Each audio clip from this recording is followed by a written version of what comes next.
It's up at 7 o'clock in the morning. I've only had one cup of coffee. I feel like shit. And we're going to throw some clutches in these two over there so we can get out on the wild. But just before we kick off, this bike was waiting for like 10 days to get that roller bearing sleeve there. And the price for that roller bearing sleeve there was less than £1, about 92 pence. So it's actually listed as 40 baht there, but it came in less than 40 baht. It was 38 point something. We just looked at, well, we just had a little guessing game to see how much Fowlers want for it, and I guessed at 18, and guess who won? Yeah, 18 quid for a little sleeve in there that cost us less than £1. Anyway, he's on.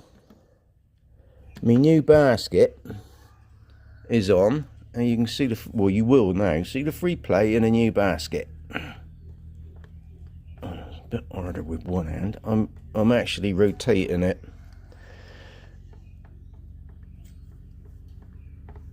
And as you can't see, there's no rotation at all.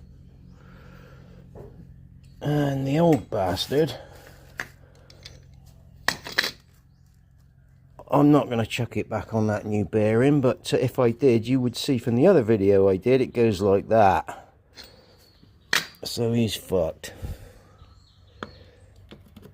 And this one's going back on now with the center sleeve. I got a new thrust washer because there's quite a lot of wear looking on that one. And the rest of the process is pretty much straightforward. You can find information from other people that have had more than 2 cups of coffee and aren't half asleep if you really want to see a clutch going back together. Otherwise, I'm just going to bung that in right now so that we can get down a cafe and get some breakfast. Right, we clean the hub up a bit. We'll just place that in there like he says. No longer wants to go back.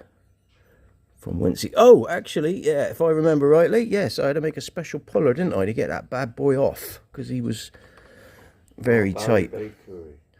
Right, now we get the washer and the nut back on there, and use my little clutch tool, which is lurking over there, to torque that bad boy up. So there's my homemade clutch holding tool, basically a metal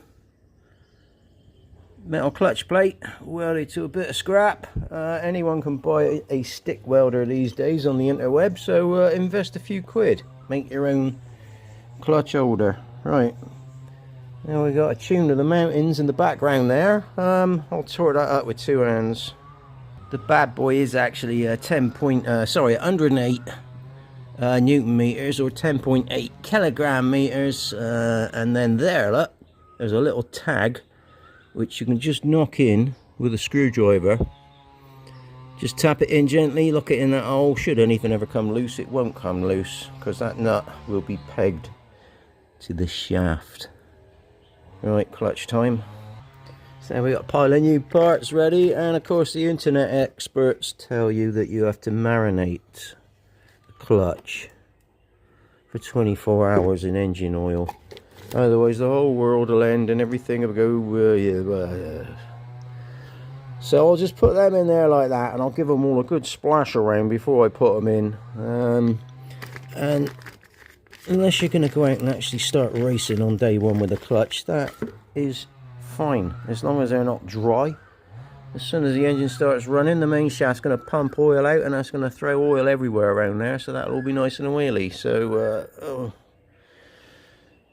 sorry, it's early in the morning, I've only had one coffee, and I just looked at the video time and thought, oh god, I've gone over 3 minutes, but then I would, wouldn't I? This isn't a short.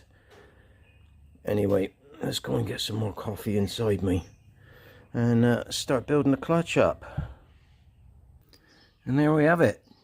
The judder spring is removed, so that means basically I've got 5 regular width friction plates, 4 steels.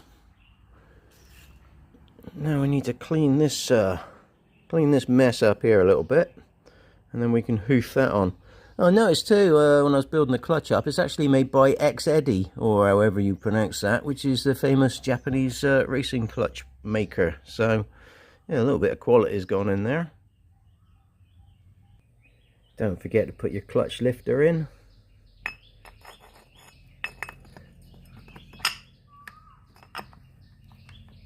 And there we have it. 5 springs, 5 bolts. On we go.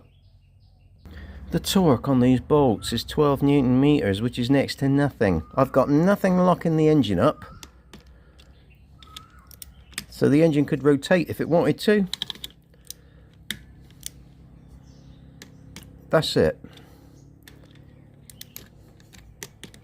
Look, it's like hand tight and not even a millionth of an ugga-dugga.